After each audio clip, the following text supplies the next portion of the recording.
Hello everyone. Last video में हमने determinant और उसकी एक्सरसाइज 4.1 को सॉल्व किया था।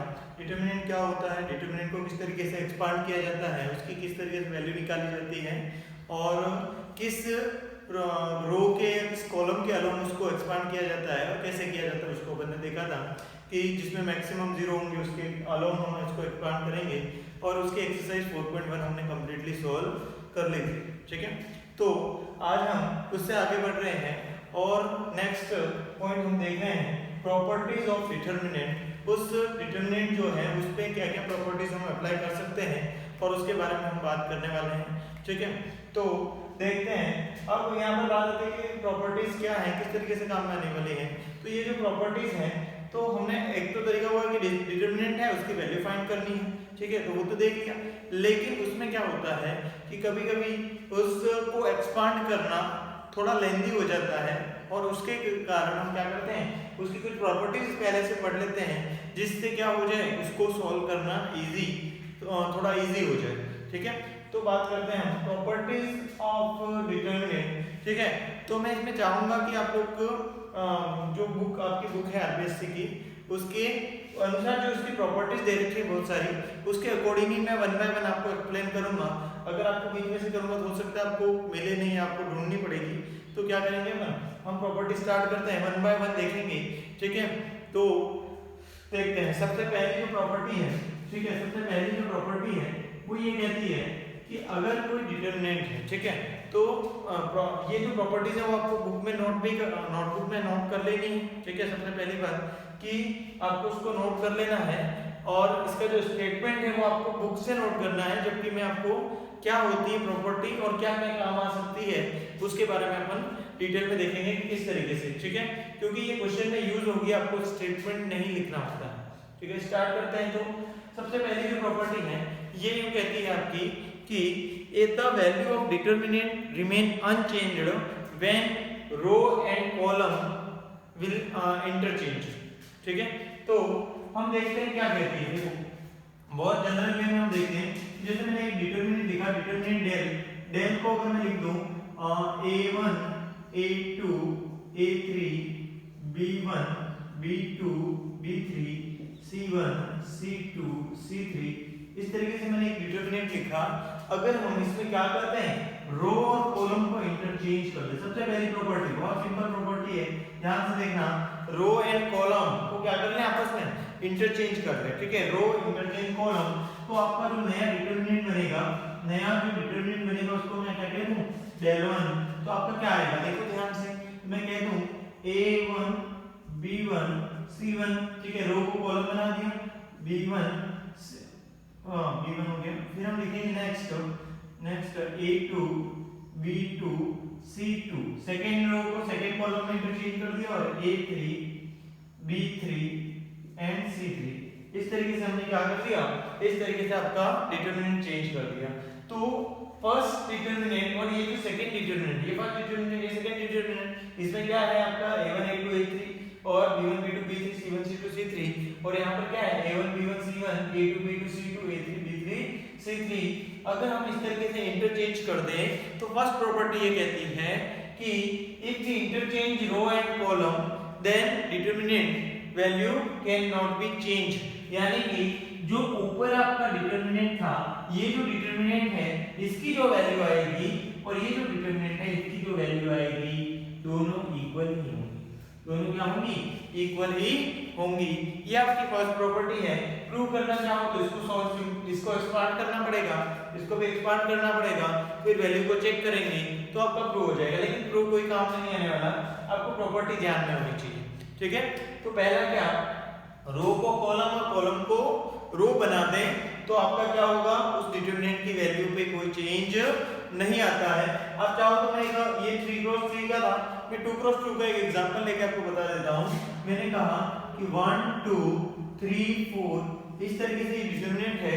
अगर इसकी वैल्यू फाइंड करें तो क्या हो जाएगी, 4 6 4 6 1 into 4 4 minus 3 into 2 6 यानी -2 रिजल्ट आएगा। लेकिन हम दूसरा डिटरमिनेंट ले लें जिसमें रो को कॉलम बना दें, रो को क्या बना दें, कॉलम। तो 1 2 और 3 4 इस तरीके से 1 2 और 3 4 इस तरीके से।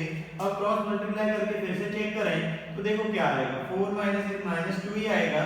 तो हमने देखा कि रो और कॉलम को आप इंटरचेंज करोगे तो आपके डिटरमिनेंट की वैल्यू चेंज नहीं होती है, ठीक है।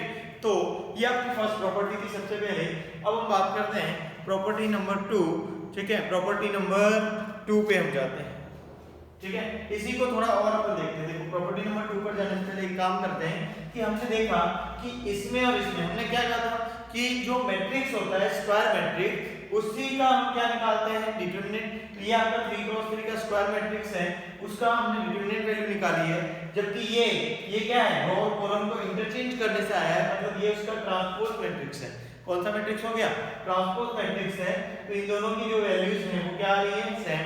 इन दोनों की वैल्यूज हैं वो क्या आ रही है, सेम। यानी मैं इसको ऐसा भी कह सकता हूं, if this is the determinant of A and then this is the determinant of A transpose and determinant of A is equal to determinant of A transpose. ये भी आपको ध्यान रखना है, always determinant of A equal to determinant of A transpose equal होते हैं, ठीक है। तो सेकंड प्रॉपर्टी पे हम जाते हैं, सेकंड प्रॉपर्टी की हम बात करते हैं। नेक्स्ट पॉइंट, सेकंड प्रॉपर्टी पे जाते हैं।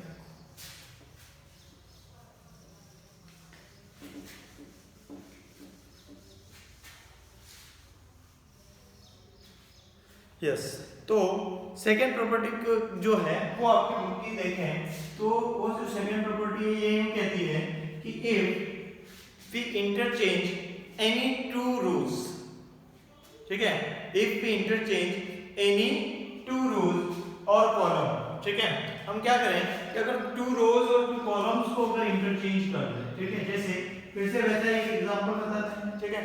तो यहाँ पर देखते हैं A1 A2 A3 B1 B2 B3 C1 C2 C3, इस तरीके से आपका क्या दे रखा है, डिटरमिनेंट दे रखा है। अगर इसमें हम क्या करें कि कोई इन एनी टू रोज और कॉलम, ठीक है, if we interchange any two rows, ठीक है, मतलब दो कोई भी आप क्या करोगे, आप टू रोज सेलेक्ट कर लो और दोनों को इंटरचेंज कर लो, उनके करस्पॉन्डिंग एलिमेंट को इंटरचेंज कर लो, या कोई भी दो आप any two column select, any two column को आप सेलेक्ट करो और उनको इंटरचेंज कर लो, ठीक है, तो क्या इफेक्ट होगा, ठीक है। तो यहाँ पर देखा मैंने कि एक तो आपका डेल है और दूसरा मैंने क्या बनाया, डेल 1 बनाया। क्या बनाया, डेल 1 बनाया।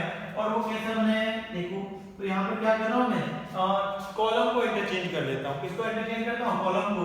तो यहाँ पर मैं लिख देता हूँ इस जो सेकंड कॉलम है, जो सेकंड कॉलम है उसको फर्स्ट की पोजीशन पे और फर्स्ट कॉलम को सेकंड की पोजीशन पे लिखेंगे।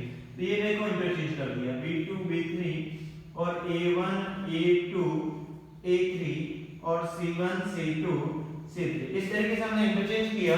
तो क्या इफेक्ट होगा उस डिटरमिनेंट पे, तो अब क्या होगा, ध्यान रखना है कि अब क्या होने वाला है कि डिटरमिनेंट जो था del 1 जो बनेगा वो इसका क्या होगा, अपोजिट साइन का हो जाएगा। क्या बनेगा, अपोजिट साइन का हो जाएगा। मतलब if we interchange any two rows और any two column then determinant sign can be changed, ठीक है, या डिटरमिनेंट का जो साइन है वो अपोजिट साइन का आ जाएगा आपका। तो क्या होगा, यहाँ पर जो वैल्यू 5 आ रही थी तो इसकी वैल्यू जैसे ये चेंज करने से क्या हो जाएगी, -5 हो जाएगी। इसका भी आप एक एग्जांपल के तौर पर देख सकते हो, ठीक है। रो भी इंटरचेंज कर सकते हो, कॉलम भी इंटरचेंज कर सकते हो, साइन क्या हो जाएगा, चेंज हो जाएगा, डिटरमिनेंट का साइन क्या हो जाएगा, चेंज हो जाएगा। देखो फिर से एग्जांपल लेते हैं 1 2 3 एंड 4। अब इसकी अगर हम वैल्यू निकालें 1 into 4 4 और -6 यानी -2 आएगा। लेकिन अगर मैं इसकी दो कॉलम को इंटरचेंज कर दूं तो 2 4 यहां लिख दें और 1 3 यहां लिख दें, तो अब वैल्यू फाइंड करें तो क्या आएगा, तो 2 into 3 6 - 4 क्या आ जाएगा, 2। साइन क्या हो जाएगा, चेंज। चाहे आप दो टू रोज को चेंज कर दो, रो को चेंज कर देता हूं, तो ये जो रो है वो यहां लिख दें और ये यहां लिख दें, तो ये हो जाएगा 3 4 1 2।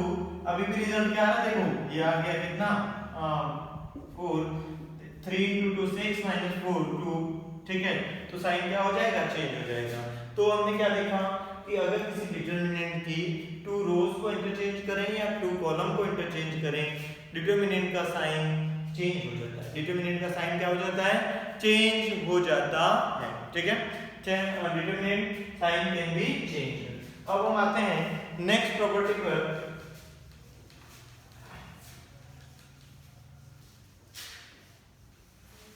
यस, नेक्स्ट प्रॉपर्टी पे हम आते हैं।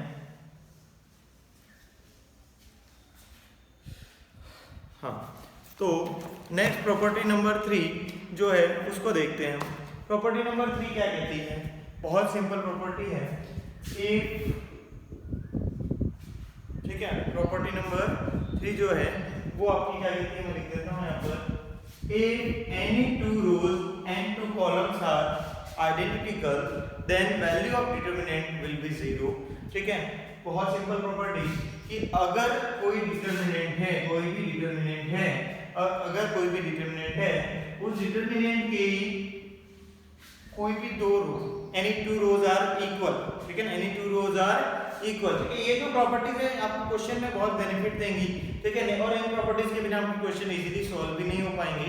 तो प्रॉपर्टीज आनी चाहिए और बहुत जल्दी से क्वेश्चन को सॉल्व कर देता है। कि अगर आपको यहाँ पर मैंने लिखा x y z और यहाँ पर लिखा a b c, ठीक है, अब थर्ड रो जो है वो भी क्या है, x y z, ठीक है। फर्स्ट रो क्या है आपका, x y z एलिमेंट है, और थर्ड रो में भी क्या हो, x y z एलिमेंट है। अगर ये दोनों क्या है, सेम है, अगर ये दोनों क्या है, same, two rows are identical और two columns are identical, then value of determinant will be 0, then इसकी वैल्यू डायरेक्टली क्या हो जाएगी, 0 हो जाएगी। अब चाहो तो इसको सिंपलीफाई करके चेक भी कर सकते हो, रिजल्ट 0 ही आएगा। तो इसका एग्जांपल, ठीक है, कॉलम में भी बता देते हैं। कॉलम में क्या होगा, जैसे मैंने लिखा x y z a b c, ये अब देखो ये दोनों कॉलम इक्वल है, अगर दो कॉलम इक्वल है तो इसका रिजल्ट भी क्या होगा, 0 हो जाएगा। तो टू रोज और two columns are identical, then determinant value is 0। For example अगर कोई क्वेश्चन आपको दे दिया जाए, मैंने कहा 25 26 27 28 29 30 28 29 30, अगर हम इस डिटरमिनेंट को सॉल्व करते हैं, एक्सपांड करते हैं, जो कि हमने पहले जो प्रोसेस में पढ़ा है, तो आप इसको सॉल्व कर पाओगे क्या, कर तो पाओगे, लेकिन बहुत लेंथी हो जाएगा ना। इसको एज इट इज, फिर ये और ये रिमूव करेंगे, 29 मल्टीप्लाई 30, 29 माइनस 29 मल्टीप्लाई 30, और फिर करेंगे 28 के रिस्पेक्ट में 26 मल्टीप्लाई 30, 20, इस तरीके से काफी लेंथी होगा, ठीक है। तो उसको इजी करने के लिए प्रॉपर्टीज यूज हो रही है, वो मैं आपको एक्सप्लेन करना चाह रहा हूँ। अब प्रॉपर्टीज में ये प्रॉपर्टी अभी हमने पढ़ ली, कैसे यूज करोगे, हमको दिख रहा है ना, two columns are identical, then result will be 0। आप चाहे कैसे भी सॉल्व करो, इस डिटरमिनेंट की वैल्यू क्या आने वाली है, 0 आने वाली है। ये आपकी प्रॉपर्टी नंबर क्या थी, 3 थी, ठीक है। ये आपकी क्या थी, प्रॉपर्टी नंबर 3। अब हम आते हैं नेक्स्ट प्रॉपर्टी नंबर 4 पर, ठीक है। प्रॉपर्टी नंबर 4 पर हम आते हैं।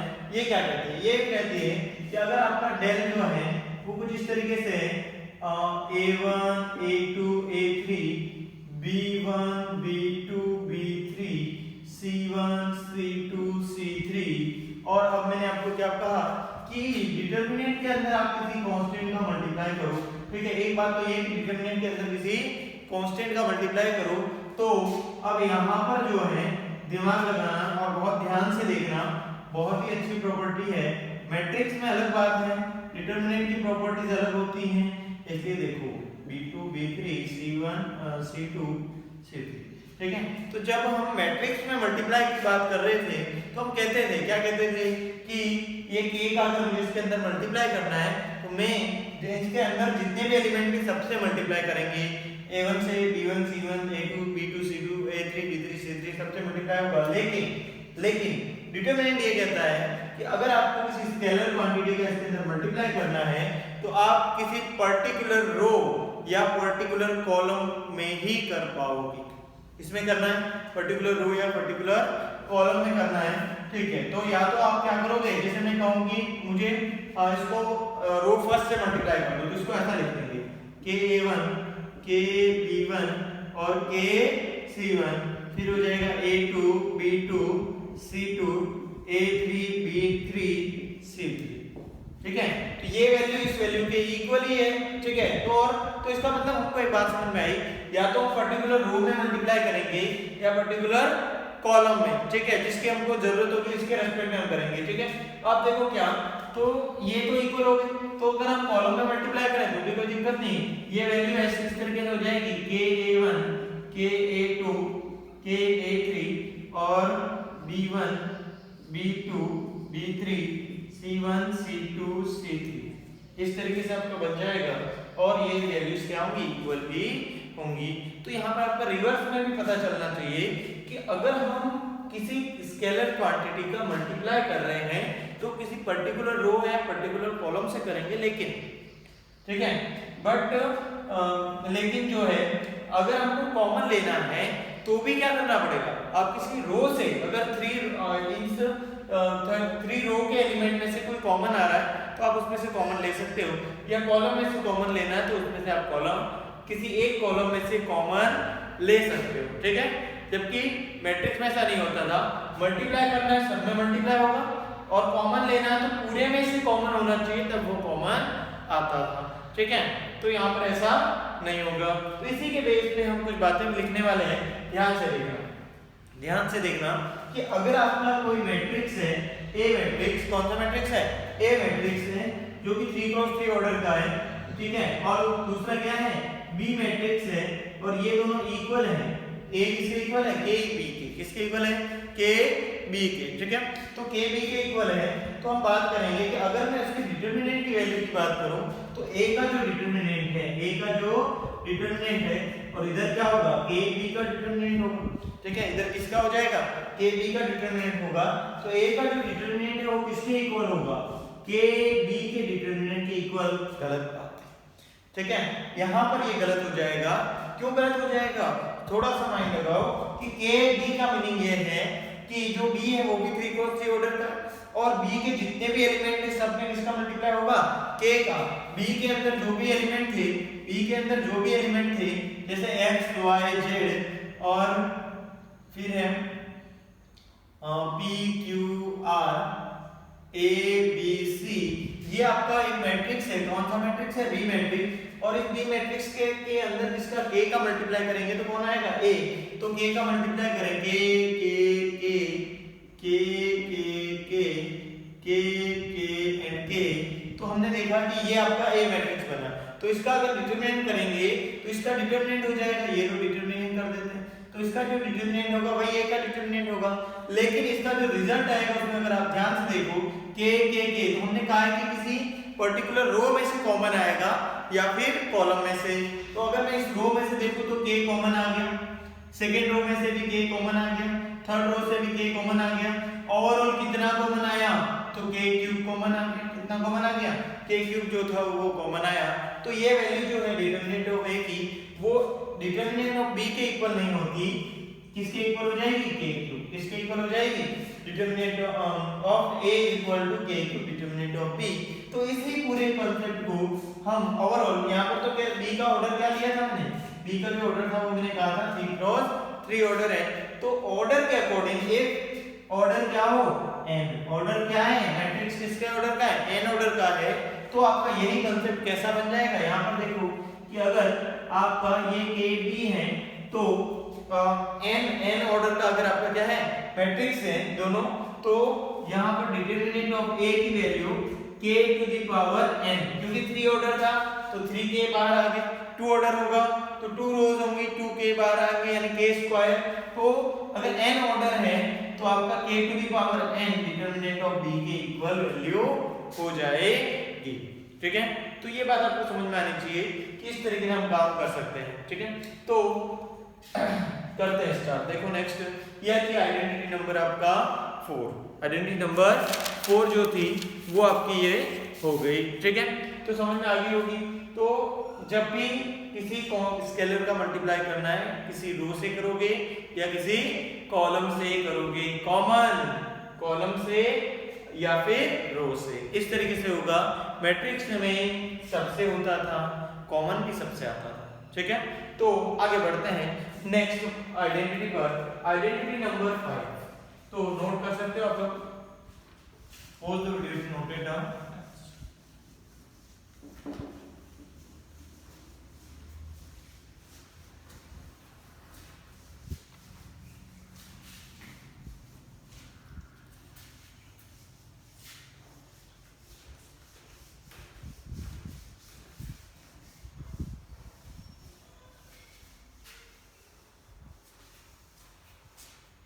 यस, तो यहाँ तक हम समझ गए हैं, ठीक है। तो आगे बढ़ते हैं नेक्स्ट आइडेंटिटी पर।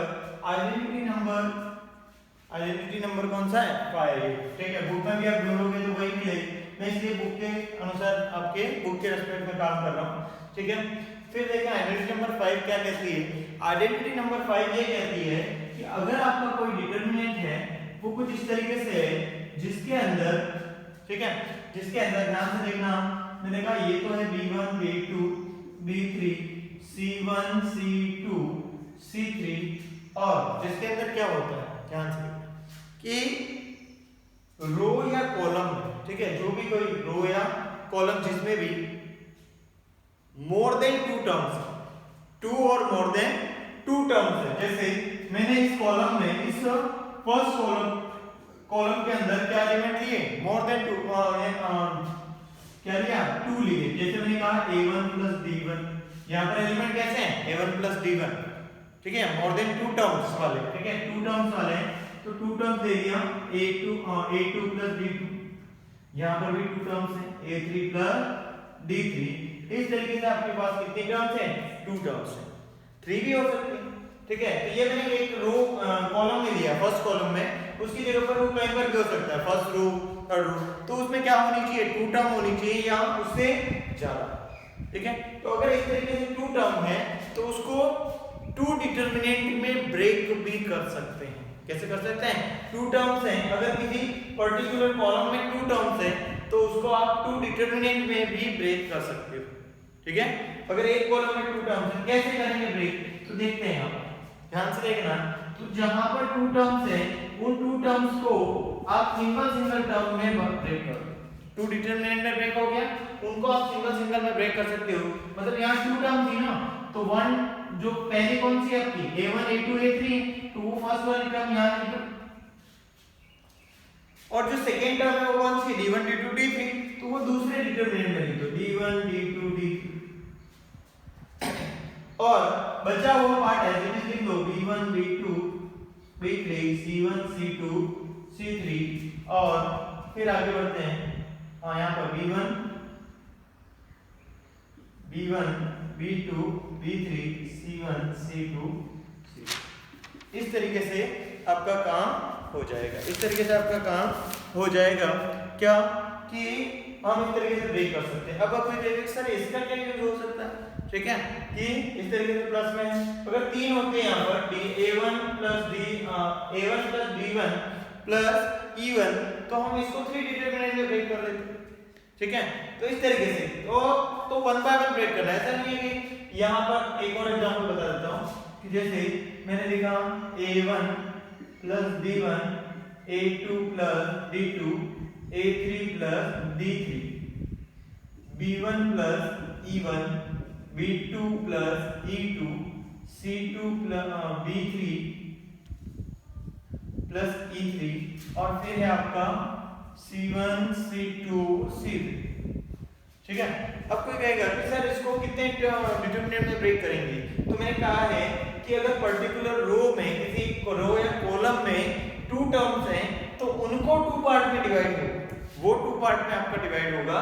तो यहाँ पर देखा मैंने कि ये यहाँ पर 2 टर्म है, ये 2 पार्ट में डिवाइड करेगा, तब तक जब ये 2 पार्ट में डिवाइड हो रहा है इसका कुछ नहीं होगा, ये एज इट इज ही रहेगा ना, हमने कहा नहीं ये एज इट इज रहेगा बाकी सब, ठीक है।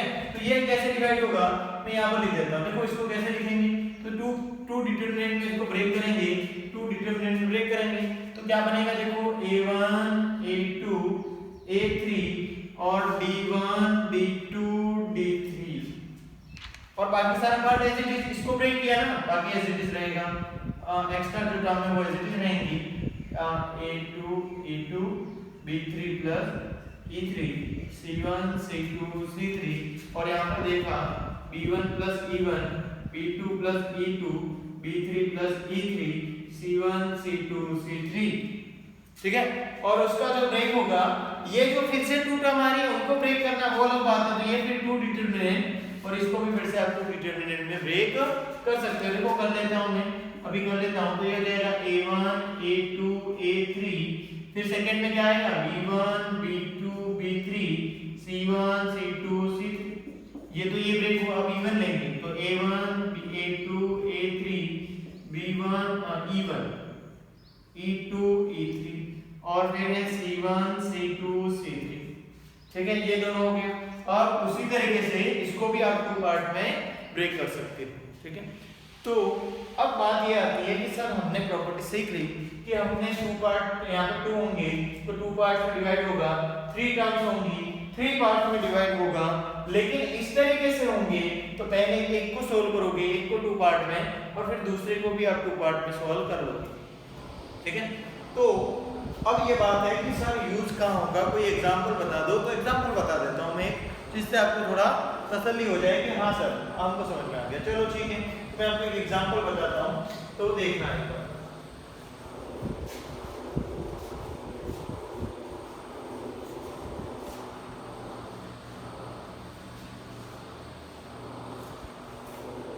एग्जांपल बताते हैं आप लोगों को। कौन सा एग्जांपल? तो मैंने एक क्वेश्चन लिखा जिसमें कहा कि मैंने x plus y plus z, x plus y plus z, ठीक है। और चलो सिंपल एग्जांपल ले लेते हैं थोड़ा सा। x plus y, x plus y, u plus v और a प्लस b। फिर मैंने लिखा यहाँ पर x u a और फिर कहा y v। इस तरीके से मैंने डिटरमिनेट किया, इस तरीके से मैंने लिखा और मैंने कहा कि इसकी वैल्यू आप फाइंड करो, इसकी वैल्यू आप फाइंड करो। तो आप एक्सपांशन करो, ठीक है। एक्सपांशन कर लोगे तो क्या होगा, इसे ये एक्सपांशन करना पड़ेगा, इसका इससे मल्टीप्लाई इसका इससे, और पूरा प्रोसेस जो हमने सीखा था वो पूरा करना पड़ेगा। लेकिन अगर हम प्रॉपर्टी अब बता चुके हैं तो हम इनके यूज से भी थोड़ा काम कर सकते हैं। देखो ना सिमिलर प्रॉपर्टी दिख रही है ना, दिख रहा है ना, यहाँ पर टू टर्म्स है, उसको क्या करेंगे हम सॉल्व करने के लिए, सिंपलीफाई करने के लिए टू पार्ट में डिवाइड कर देंगे। तो देखा हमने क्या आया, x u a, फिर क्या लिखेंगे x u a और y v b, और फिर मैंने कहा नेक्स्ट इसकी बात करी, यहाँ पर देखो इस तरीके से y b, ये हो जाएगा y v b, सेकंड ये ले लिया x u a, फिर सेकंड डिटरमिनेंट में y v b, x u a y v b। तो इस तरीके से दो डिटरमिनेंट में हमने ब्रेक कर दिया। क्या बेनिफिट हुआ? बहुत बेनिफिट हो गया। हमने इससे जस्ट पहले एक प्रॉपर्टी पढ़ी थी जिसमें कहा था if two rows and two column are same then determinant value will be 0। तो यहाँ पर हमने देखा कि ये जो कॉलम है दोनों इक्वल है तो इसकी वैल्यू 0 हो जाएगी, और ये कॉलम भी इक्वल है तो इसकी वैल्यू भी 0। तो ओवरऑल रिजल्ट क्या आ गया 0। देखो 6 सेकंड में आंसर निकल कर आ गया, ठीक है। तो इस तरीके से हम इन प्रॉपर्टीज का यूज करते हैं, ये आपको इजीली समझ में आ गया होगा, ठीक है। तो हम बात करते हैं नेक्स्ट प्रॉपर्टी की, प्रॉपर्टी नंबर 6, ठीक है। तो pause the video to note down.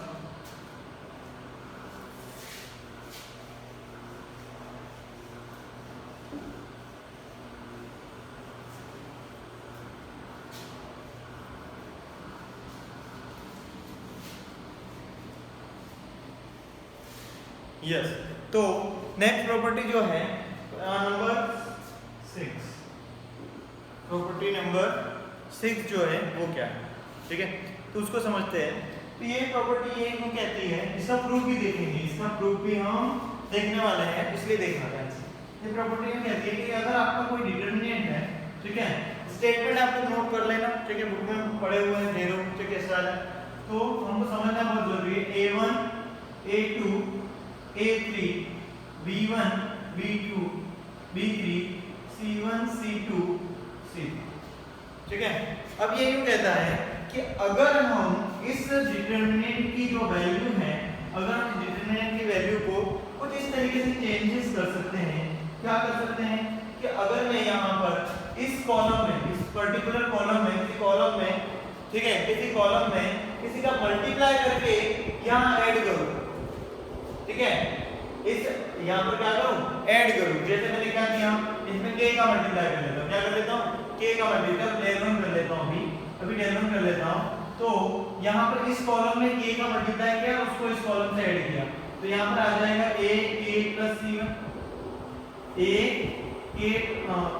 a1 plus kc1, फिर a2 plus kc2, a3 plus kc3, फिर क्या है आपका v1 v2 v3 और c1 c2 c3। तो इस तरीके से जो आपका ये डिटरमिनेंट बनता है कि आप किसी दूसरे कॉलम के मल्टीपल का, ठीक है, इसके मल्टीपल को अदर कॉलम में ऐड कर लो और इस तरीके से जो रिजल्ट बनेगा, इस तरीके से जो कॉलम जो डिटरमिनेंट बनने वाला है और ये नया कॉलम बन रहा है, तो ये नया बन रहा है, देखो दोनों डिफरेंस लग रहा है ना, दोनों डिफरेंस लग रहा है, ठीक है। किया क्या हमने, इसमें k का मल्टीप्लाई कर दिया और इससे ऐड कर दिया, ठीक है। तो ये कुछ अलग लग रहा है, लेकिन प्रॉपर्टी डिटरमिनेंट क्या कहता है, ये दोनों इक्वल हो, ठीक है। ऐसा करने से डिटरमिनेंट की वैल्यू पर कोई इफेक्ट नहीं पड़ेगा, ठीक है। तो देखते हैं क्यों नहीं पड़ता है, अभी हम इसको सॉल्व करके बताते हैं आपको, ठीक है। तो सॉल्व करते हैं। हमने देखा कि a1 del 1 इक्वल टू, अब देखो ये इसको थोड़ा सिंपलीफाई कर रहा हूं मैं, तो यहाँ पर क्या होगी, टू टर्म्स है ना, तो अभी टू टर्म की प्रॉपर्टी पड़ी थी, दोनों को क्या करना है, टू डिटरमिनेंट में ब्रेक करना है। किसमें ब्रेक करना है, टू डिटरमिनेंट में।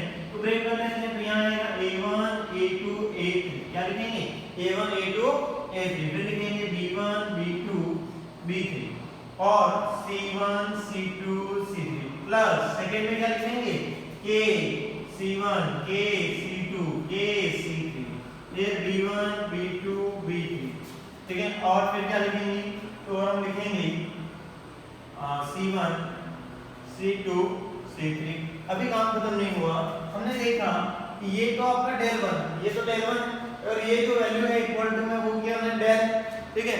और इसमें देखें, इस पार्ट में पर्टिकुलर रो या कॉलम में से हम कॉमन ले सकते हैं, तो कॉलम में से क्या कॉमन आ रहा है, k, इस कॉलम में से क्या कॉमन ले लिया, k, तो जो बचा हुआ पार्ट रो लिख देता हूं, k c1 c2 c3, फिर b1 b2 b3 c1 c2 c3।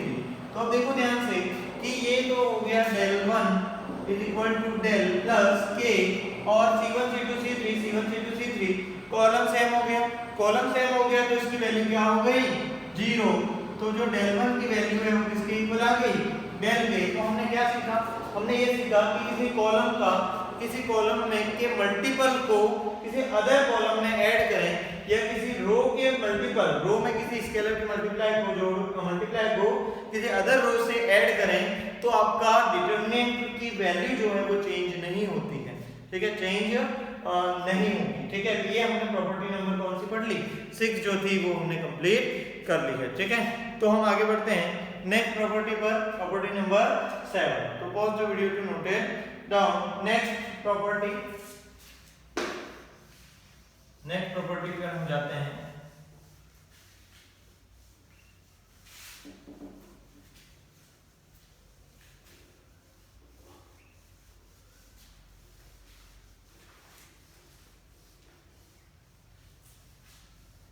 Yes, तो प्रॉपर्टी नंबर 7 जो है डिटरमिनेंट की क्या कहती है, ध्यान से देखना। ये प्रॉपर्टी में कहती है कि अगर आपका del जो है, डिटरमिनेंट जो है वो कुछ इस तरीके से है, a1 a2 a3 b1 b2 b3 c1 c2 c3, ठीक है। इसका एक्सपांशन करना है, ठीक है। एक्सपांशन कैसे करते हैं वो सब पता है, लेकिन ये प्रॉपर्टी ये कहती है कि सम ऑफ प्रोडक्ट, ठीक है। यहाँ पर ये कहती है कि अगर हम क्या करें, फर्स्ट रो को ले लूं मैं, रो कौन सी ले लूं, सम ऑफ फर्स्ट रो, एक तो क्या लिया हमने, फर्स्ट रो और अदर क्या लिया मैंने, ठीक है, अदर क्या लिए, कोफैक्टर लिए। क्या कहना चाह रहा हूं, ध्यान से देखो कि इसका जो एक्सपांशन है वो हमने आगे पढ़ा था कि अगर हम फर्स्ट रो के अलोंग कर रहे हैं तो A11 है, ठीक है, ये कौन सी पोजीशन है, चलो A11 इसको ऐसे लिख देते हैं। देखो इसके जो एलिमेंट हैं उनको हम ऐसे यस फिर से लेते हैं, फिर से ट्राई करते हैं। इसको हम इस फॉर्मेट में लिखते हैं कि del इज इक्वल टू, यहाँ लिखेंगे A11 A12 A13 A21 A22 और A23, फिर A31 A32 और A33 इस तरीके से लिखेंगे। और इस डिटरमिनेंट का जो एक्सपांशन है वो हमने देखा था A11 है तो उसके साथ में क्या लिखेंगे, उसका कोफैक्टर, और A12 है तो उसके साथ में क्या लिखेंगे, उसका कोफैक्टर, प्लस A13 है तो उसका कोफैक्टर। तो इससे क्या आ जाएगा आपका, इससे आपका डेल की वैल्यू आ जाएगी। ये हमने लास्ट वीडियो में पढ़ रखा है, ठीक है। लेकिन यहाँ हम बात करेंगे कि अगर हम ये किसके अलोंग एक्सपांड किया था, first row, expanding along first row A1 A11 A12 A13, ठीक है, फर्स्ट रो के अलोंग, वही फर्स्ट रो है, फर्स्ट रो के एलिमेंट हैं A11 A12 और A13, वही आपके फर्स्ट रो के एलिमेंट हैं। लेकिन अगर उनके साथ में अदर रो के कोफैक्टर आ जाए, ठीक है, कोफैक्टर अदर रो के आ जाएं, तो जैसे मैं कहूंगा कि थर्ड रो के कोफैक्टर आ गए, तो थर्ड रो के कोफैक्टर यानी F31 प्लस फिर क्या करें F32 करें प्लस F13, तो F33 करें, क्या करें F33 करें। किसके एलिमेंट लिए हमने, फर्स्ट रो, किसके लिए फर्स्ट रो, और कोफैक्टर किसके लिए थर्ड रो, और उनका sum of product of sum find करें, ठीक है, sum of product of the element of first row and corresponding cofactor of third row is, इसकी वैल्यू क्या होगी, इसकी वैल्यू क्या होगी, ये वैल्यू ऑलवेज क्या आएगी, 0 आएगी। मतलब क्या कि हम कोई एक रो सेलेक्ट करें और कोफैक्टर किसका लें, अदर रो का, और इस तरीके सम ऑफ प्रोडक्ट ऑफ फाइंड करें तो रिजल्ट क्या आएगा, 0 आएगा। तो सिमिलरली कॉलम के लिए भी वही रूल है कि अगर हम फर्स्ट कॉलम को सेलेक्ट करें A11 A21 एंड A31 और कोफैक्टर किसका ले लें, सेकंड रो, तो सेकंड कॉलम, तो आपका ये कोफैक्टर इसके साथ में लिख दिया 1 2, फिर लिख दिया F22 और F23, इसका जो सम है वो भी क्या होता है, 0 होता है, क्या होता है, 0 होता है। तो इस तरीके से तो ये जो है वो तो डिटरमिनेंट की वैल्यू आती है कि अगर हम साथ में A11 है तो उसी का कोफैक्टर लें, लेकिन अगर A11 के साथ में अदर कोफैक्टर और इस तरीके से ऐड किया गया तो ये रिजल्ट ऑलवेज क्या होता है, 0 होता है। इसको कहते हैं हम, ये आपकी प्रॉपर्टी हो गई 7, ये आपकी प्रॉपर्टी हो गई 7 जो है, ठीक है। तो pause the video to note it, तब चेक करना चाहो तो चेक तो कर सकते हो वैसे, ठीक है। कोई एलिमेंट कोई आपके पास डिटरमिनेंट लेके और आप ये वाली वैल्यू रख के चेक करोगे तो आपको मिल जाएगा, ठीक है। तो आगे बढ़ते हैं, तो pause the video to note it down, next property पे चलते हैं।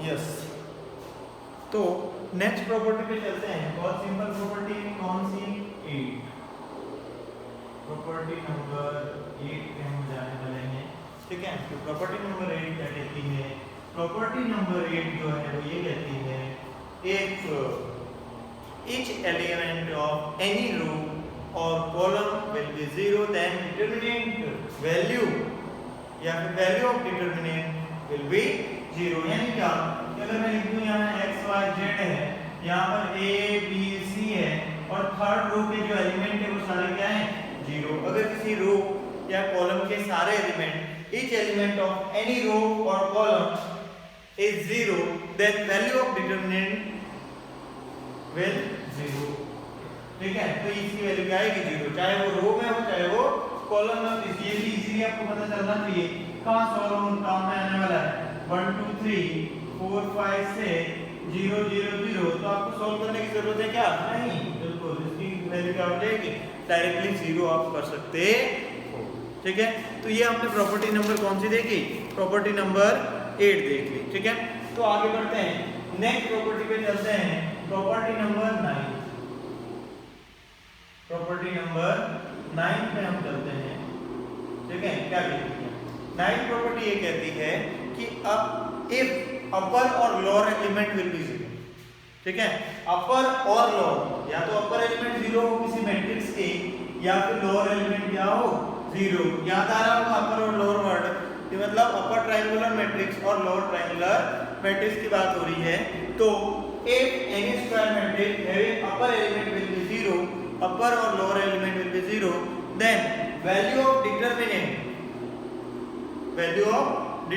of that matrix is equal to multiplication of principal diagonal, multiplication of element of principal diagonal।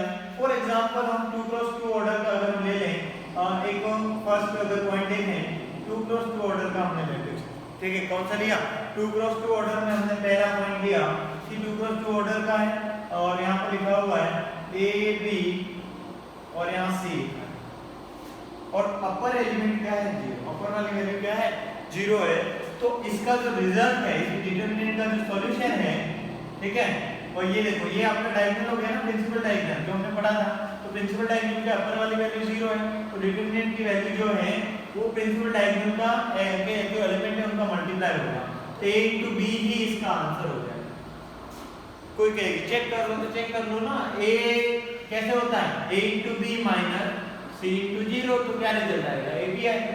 ठीक है, लोअर एलिमेंट 0 हो, लोअर एलिमेंट भी क्या हो 0, तो डिटरमिनेंट वैल्यू कैसे आएगी a b c, और फिर क्या हो जाएगा 0। तो अब क्या होगा देखो, फिर से वही बात, लोअर एलिमेंट 0, ये रही आपकी डायगोनल, तो क्या करेंगे AC माइनस 0 into b, यानी AC हो जाएगा। क्या हो जाएगा AC हो जाएगा। नेक्स्ट पॉइंट की अगर हम बात करें नंबर 3, तो अगर हम क्या ले लें इस तरीके से 3 क्रॉस 3 ऑर्डर का ले लेते हैं डिटरमिनेंट, और फिर देखते हैं। तो हमने कहा यहाँ है A B C E F H, यहाँ पर है 0 0 0। अब अगर बात करें तो ये कौन सा मैट्रिक्स हो रहा था 3 क्रॉस 3 का, कौन सा है अपर ट्रायंगुलर मैट्रिक्स है, और इसमें ये रही आपकी क्या प्रिंसिपल डायगोनल। प्रिंसिपल डायगोनल के जो अपर एलिमेंट्स है वो सारे क्या है 0 हैं, तो इसका जो रिजल्ट है वो किसके इक्वल आ जाएगा A E और H, यही आपका इसका डिटरमिनेंट की वैल्यू आ जाएगी। ठीक है, तो इसी तरीके से ये 0 नीचे और ये यहाँ, तब भी रिजल्ट क्या आएगा A E H, इस तरीके से आ जाएगा। ये आपकी है प्रॉपर्टी नंबर 9। ठीक है, तो 9 में अगर इस तरीके का कांसेप्ट है, तो आपके बाद में एक बात आ रही होगी कि अगर हम आइडेंटिटी मैट्रिक्स का डिटरमिनेंट लें, जैसे इस तरीके से, ठीक है, तो इसका जो इसकी जो वैल्यू वो क्या आएगी 1, और अगर यही 3 क्रॉस 3 ऑर्डर का है 1 0 0 0 0 1 0 0 1, इस तरीके से, तो इसमें भी देखो अपर एलिमेंट 0, तो इसका आंसर क्या आएगा 1। तो इसका मतलब ये है कि 2 क्रॉस 2 ऑर्डर का जो आइडेंटिटी मैट्रिक्स है उसका डिटरमिनेंट 1 होता है, 3 क्रॉस 3 का जो है उसका भी 1 ही होता है। तो ओवरऑल हम एक बात लिखेंगे कि डिटरमिनेंट ऑफ IN किसी भी ऑर्डर का आइडेंटिटी मैट्रिक्स है, तो उसका जो डिटरमिनेंट की जो वैल्यू है वो क्या होगी 1 होगी, ऑलवेज क्या हो जाएगी 1 हो जाएगी। ठीक है, तो ये हमने बात करी, ये 4 प्रॉपर्टी जो थी वो इस तरीके से थी। ठीक है, तो pause the video to note कर रहे हैं। तो हम नेक्स्ट प्रॉपर्टी पे आते हैं। हम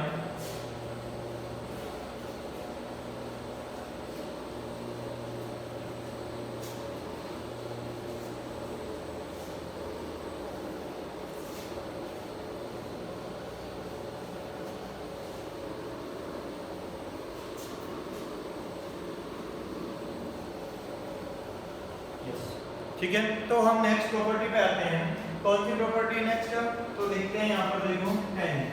ठीक है, 10 प्रॉपर्टी क्या है, ये प्रॉपर्टी कुछ इस तरीके से कि आपका जो डेल है वो जो है आपका इस तरीके से 1 1 1 x y z x square y square z square.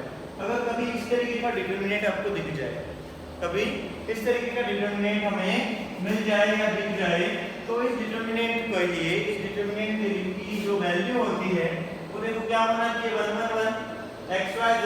ठीक है, abc भी हो सकता है, a square b square c square है, ठीक है, तो इसका जो आंसर है वो यहीं से स्टार्ट होता है x माइनस वाई। इसका जो आंसर कैसे आएगा, x minus y y minus z, x क्रम से शुरू हो जाओ, x minus y y minus z z minus z minus, ये भी आपकी एक प्रॉपर्टी दे रखी है। और इसको कैसे सोल्व करते हैं, तो इसको करेंगे सोल्व आगे कुछ बातें और पढ़ने के बाद, ठीक है, और एक्सरसाइज में भी इसको देख लेंगे किस तरीके से ये सोल्व होती है, ठीक है। तो ये हमने प्रॉपर्टी जो थी वो सारी कंप्लीट कर ली। अब एक छोटा सा पॉइंट और आता है, ठीक है, एक और पॉइंट, एक कुछ बात पॉइंट और हैं जो हमको पढ़ने चाहिए, ठीक है, तो इनको भी प्रॉपर्टीज के अंदर इंक्लूड करते हैं। हम लिखते हैं नेक्स्ट पॉइंट है आपका एलिमेंट्री ऑपरेशन।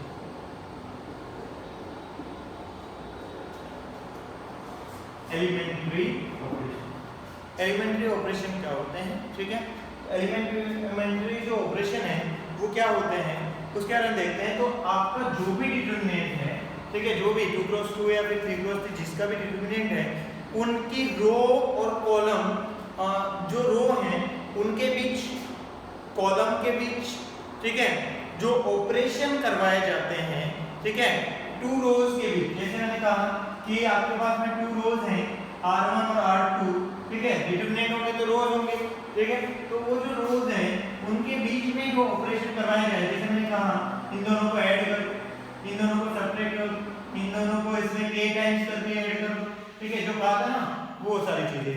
तो ये जो है उनको हम क्या कहते हैं, एलिमेंट्री ऑपरेशन कहते हैं, और इनका यूज भी बहुत जबरदस्त होने वाला है, ठीक है। तो देखते हैं जनरली इसकी फॉर्म जो है वो क्या है, तो हम किसके बीच ऑपरेट करवा सकते हैं। तो पहली चीज ये कि हम टू रोज को इंटरचेंज कर सकते हैं, जिसकी बात हमने करी थी आगे, जिस प्रॉपर्टी की हमने बात आगे भी करी थी। टू रोज को इंटरचेंज जब किया जाता है तो क्या होता है, साइन चेंज होता है। टू कॉलम को जब इंटरचेंज किया जाता है, टू कॉलम्स को जब इंटरचेंज किया जाता है तब भी डिटरमिनेंट का साइन क्या हो जाता है, चेंज हो जाता है। ये आपकी प्रॉपर्टी थी, ठीक है। ये फर्स्ट।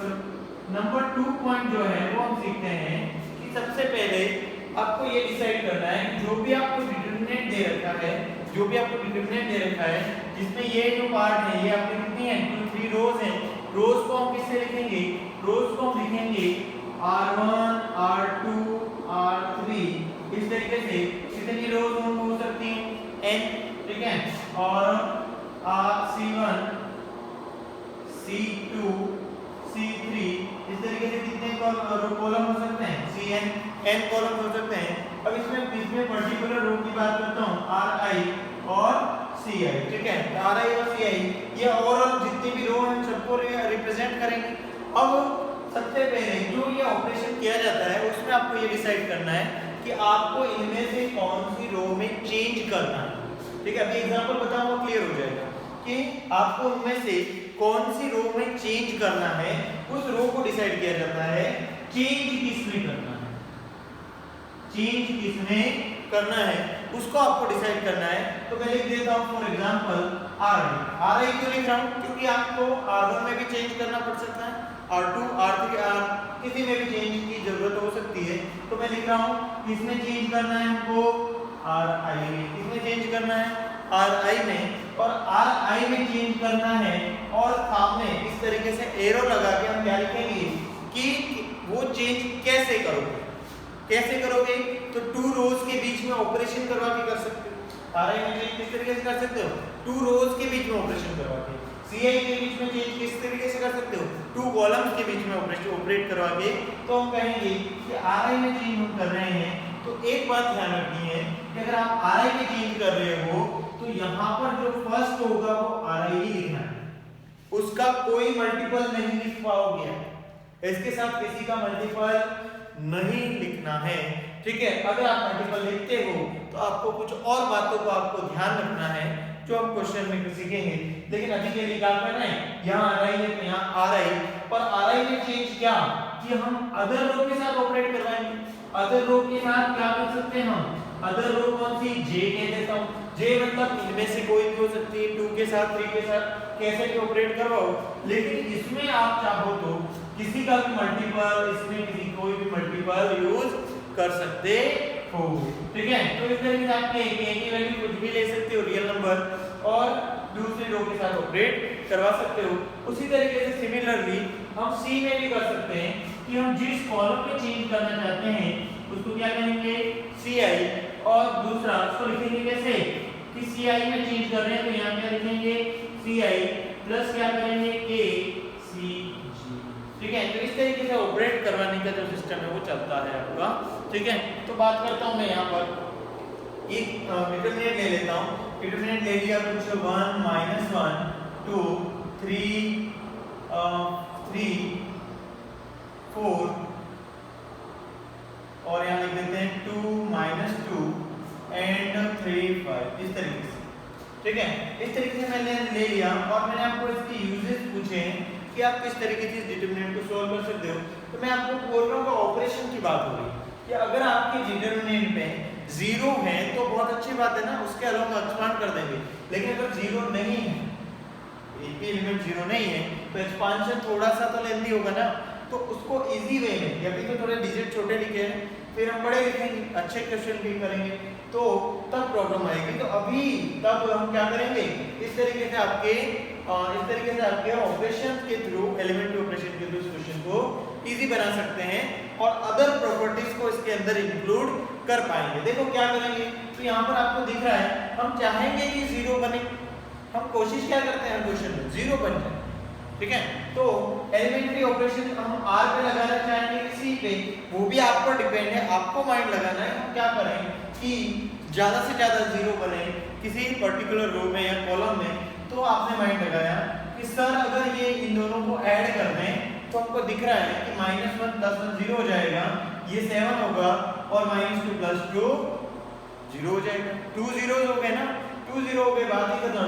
तो क्या करना है, ध्यान रखना कि हम कॉलम में दो, ये कौन सा कॉलम है C1 और ये कौन सा कॉलम है C2। हम क्या कर रहे हैं, चार हम क्या करना चाह रहे हैं C1 + C2, इधर क्या लिखेंगे, इसमें चेंज करेंगे। तो यहाँ जो लिखोगे ना एज इट इज, वही आपको यहाँ कॉपी पेस्ट करना है, C1 में ही चेंज करेंगे। C1 का कोएफिशिएंट हमेशा 1 रहेगा, मैंने कहा Ri का कोएफिशिएंट हमेशा आपको 1 ही रखना है।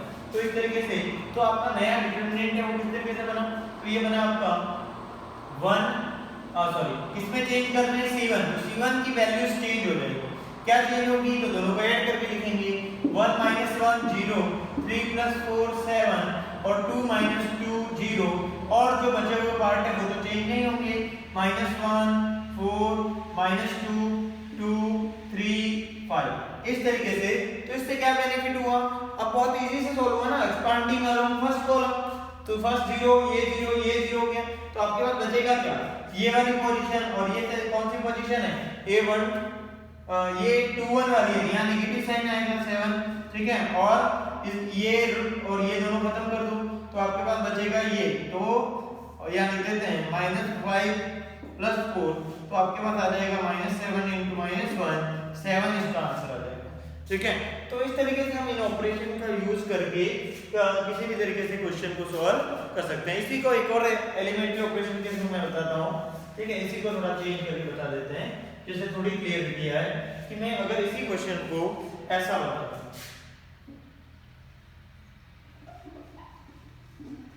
ठीक है, तो अब क्या करना चाहिए, ठीक है, तो अब क्या करना चाहिए, तो अब यहाँ पर आप लोग सोचो कि 0 तो बन सकते हैं, 0 तो बन सकते हैं, इसमें से इसको सब्ट्रैक्ट करूंगा तो यहाँ 0। ठीक है, इसमें से इसको सब्ट्रैक्ट करो इसमें, तो यहाँ भी 0 बन रहे, 2 तो 0 बन ही रहे। अब यहाँ पर क्या लिखे हैं, C1 - C2 लिखें कि C2 - C1 लिखें, तो वो आप पर डिपेंड है आप क्या लिखना चाहते हो। अगर आप C1 - C2 कर रहे हो तो आपको चेंज किसमें करना है, C1 में, तो ये डिटरमिनेंट ऐसा बन जाएगा C1 - C2, तो C1 में चेंज 1 - 1 0 और 3 - 1 -1 और 2 - 2 0 और अदर एज इट इज 1 4 2 और ये हो गया 2 3 5, और फिर इसको इसके अलोंग एक्सपांड कर लेंगे। ठीक है, फर्स्ट कॉलम के अलोंग। लेकिन अगर कोई कहे कि सर C2 - C1 से भी तो 0 तो बन रहा है, 0 तो बन रहा है, लेकिन इसमें चेंज C1 में आप नहीं कर सकते, इसको आप ऐसा नहीं करोगे क्योंकि C1 का मल्टीपल -1 हो गया, तो जिसमें चेंज होगा उसका मल्टीपल क्या होना चाहिए, 1। तो चेंज किसमें लिख दूं मैं, C2 में। अब C2 का मल्टीपल 1 चल रहा है, तो आपका डिटरमिनेंट क्या बनेगा, ध्यान से देखना। चेंज किस में करोगे, C2 में, तो C1 में कोई बदलाव नहीं करना, नो चेंज, 1 3 2 एंड C2 में चेंज होगा। कैसे चेंज होगा, C2 माइनस C1 करके, 1 माइनस 0 कर 1 करके 0, 4 माइनस 3 करके 1, 2 माइनस 2 करके 0, और आपका आ गया 2 3 5। एक्सपांडिंग अलोंग क्या कर लेंगे, सेकंड कॉलम, इसके अलावा हम इसको एक्सपांड करेंगे तो इजीली एक्सपांड हो जाएगा। तो इस तरीके से आपके एलिमेंट्री ऑपरेशन काम में आते हैं, जिससे आपको क्वेश्चन इजीली सॉल्व हो पाता है। ठीक है, तो हमने बात करी कि एलिमेंट्री ऑपरेशन क्या होते हैं और इनका हम बहुत क्वेश्चन में यूज करने वाले हैं। ठीक है, तो ये आपका तो pause the video to note it down. तो आगे बढ़ते हैं।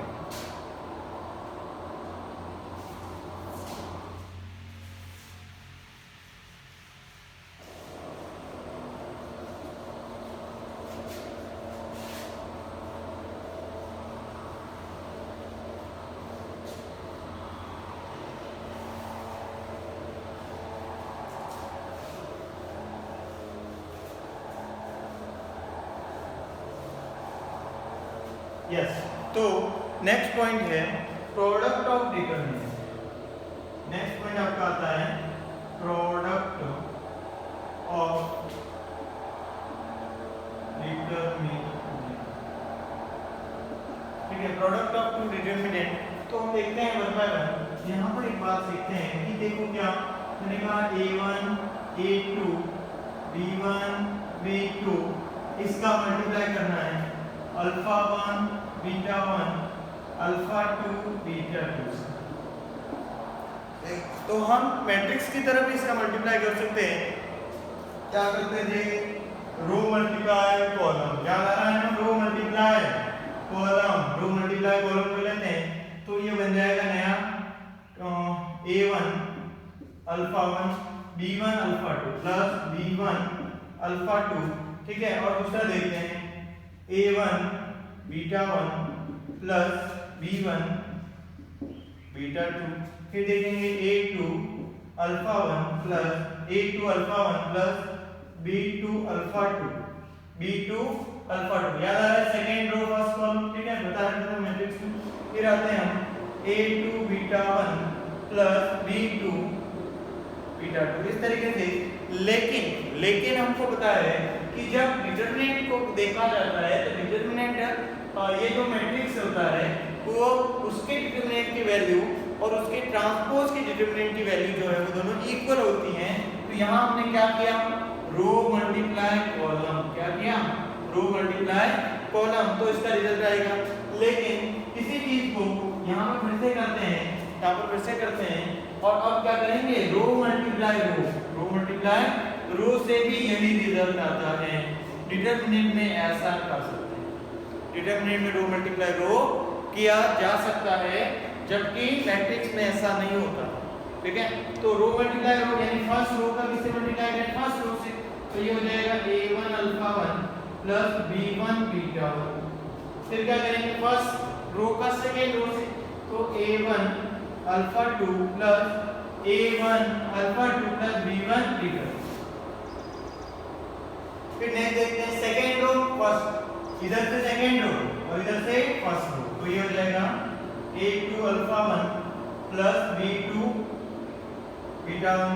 फिर इधर से सेकेंड रो और इधर से सेकेंड रो, तो ये आ जाएगा 2 2, A2 alpha 2 plus B2 beta 2। इस तरीके से तो ये दोनों वैल्यूज क्या आती हैं, इक्वल ही आती हैं, आपको ध्यान रख लेना। ठीक है, तो 3 क्रॉस 3 में भी वही सिस्टम है कि एक तो आप क्या कर सकते हो, रो मल्टीप्लाई कॉलम का भी प्रोसेस अप्लाई कर सकते हो और रो मल्टीप्लाई रो भी कर सकते हो, अकॉर्डिंग टू क्वेश्चन।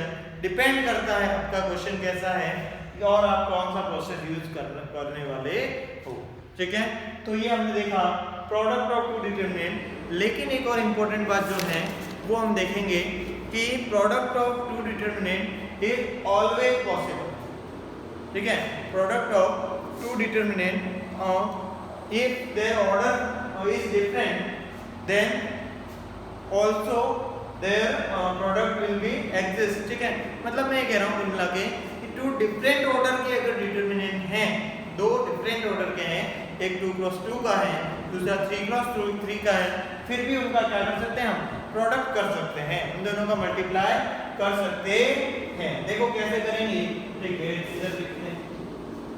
वैसे इसका कोई यूज इतना होने वाला नहीं है, लेकिन फिर भी आपको पता होना चाहिए कि टू डिटरमिनेंट जिनके ऑर्डर डिफरेंट है, मैट्रिक्स में से तो ऐसा नहीं होता था ना। जैसे मैं आपको कहूं क्या मल्टीप्लाई करो 1 2 3 4, इसका मल्टीप्लाई कर लो 1 2 0 3 2 1 5 0 2। इस तरीके से आप इन दोनों के डिटरमिनेंट का क्या कर लो, मल्टीप्लाई। आप कहोगे कि ये तो 2 + 2 ऑर्डर का है और ये 3 × 3 ऑर्डर का है, 2 ≠ 3। मैट्रिक्स के हिसाब रेस्पेक्ट में अगर देखें तो इन दोनों का मल्टीप्लाई एग्जिस्ट ही नहीं करेगा, लेकिन डिटरमिनेंट में ये एग्जिस्ट करेगा। इसको सॉल्व करने का एक तरीका ये है कि इसके डिटरमिनेंट की वैल्यू फाइंड कर लें और इसकी भी क्या फाइंड कर लें, वैल्यू, दोनों का मल्टीप्लाई कर दें, आंसर आ जाएगा, ठीक है। लेकिन मैं आपको कह रहा हूं कि मल्टीप्लाई एग्जिस्ट है, मल्टीप्लाई एग्जिस्ट है या नहीं वो चीज हमको सीखनी है। मल्टीप्लाई किस तरीके से एग्जिस्ट है, तो एक बात है कि इन दोनों का मल्टीप्लाई मैट्रिक्स मल्टीप्लिकेशन की तरफ बनाने के लिए दोनों जो हैं उनके ऑर्डर सेम होने ही चाहिए। यहाँ पर ऑर्डर सेम नहीं है तो इसको बनाएंगे, कैसे बनाएंगे, ध्यान से देखना। इस डिटरमिनेंट को क्या लिखेंगे 1 3 5 2 2 0 और 0 1 2, और इधर क्या करेंगे, इस डिटरमिनेंट को 3 × 3 के डिटरमिनेंट में कन्वर्ट करेंगे। कैसे करेंगे, तो ये जो है यहाँ पर 1 0 0 0 0 और ये जो 4 2 × 2 का है वो यहाँ लिख देंगे। ध्यान से देखो, जब आप इसको सिंप्लीफाई करोगे तो आपका रिजल्ट यही आएगा। एक्सपांडिंग कॉलम पर शुरू करेंगे तो बाकी दोनों 0 हो जाएंगे और 1 के रेस्पेक्ट में करेंगे तो ये और ये ऐसे आपका ये डिटरमिनेंट आ जाएगा, तो ये दोनों इक्वल हो जाएंगे। और अब हम इसका कैसे भी मल्टीप्लाई कर सकते हैं, रो मल्टीप्लाई कॉलम या फिर कॉलम मल्टीप्लाई रो, रो मल्टीप्लाई कॉलम और रो मल्टीप्लाई रो, दोनों मेथड से आप इसमें मल्टीप्लाई कर पाते हो। किसमें, डिटरमिनेंट में, row multiply row and row multiply column, दोनों प्रोसेस में मल्टीप्लाई हम कर सकते हैं। तो ये हमने किसमें देखा, डिटरमिनेंट के अकॉर्डिंग में देखा, डिटरमिनेंट की कुछ बातें हमने देखी, ठीक है। तो डिटरमिनेंट की आज हमने क्या पढ़ लिया, डिटरमिनेंट के कोई प्रॉपर्टीज और डिटरमिनेंट जो थी वो हमने कंप्लीट कर ली, टोटल 10 प्रॉपर्टीज देखी थी और उसके बाद में हमने उसके एलिमेंट्री ऑपरेशन किस तरीके से अप्लाई किए जाते हैं वो देखा, और लास्ट में हमने प्रोडक्ट ऑफ डिटरमिनेंट जो था वो किस तरीके से होता है, रो मल्टीप्लाई रो भी होता है, रो मल्टीप्लाई कॉलम भी इसमें किया जाता है, ठीक है। रीजन क्या होता है, A = A ट्रांसपोज होता है, ठीक है। तो आज के वीडियो में हमने डिटरमिनेंट के जो कंप्लीट कंसेप्ट है, पूरा टॉपिक चैप्टर जो था और चैप्टर के जितने भी कंसेप्ट हैं वो सारे हमने कंप्लीट कर लिए हैं। अब आगे नेक्स्ट हम एक्सरसाइज 4.2 के जो क्वेश्चन हैं और फिर आगे मिसलेनियस ये सारा सॉल्व करने वाले हैं, ठीक है।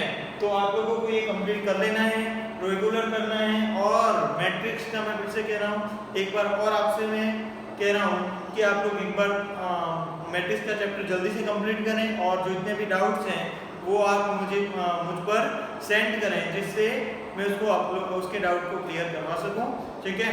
तो आगे इस चैप्टर के डाउट पूछे जाएंगे, इसलिए आप रेगुलर साथ में बने रहें तो आपका चैप्टर कंप्लीट होते रहेंगे, नहीं तो फिर प्रॉब्लम आएगी, ठीक है। तो आज के लिए बस इतना ही, थैंक यू वेरी मच।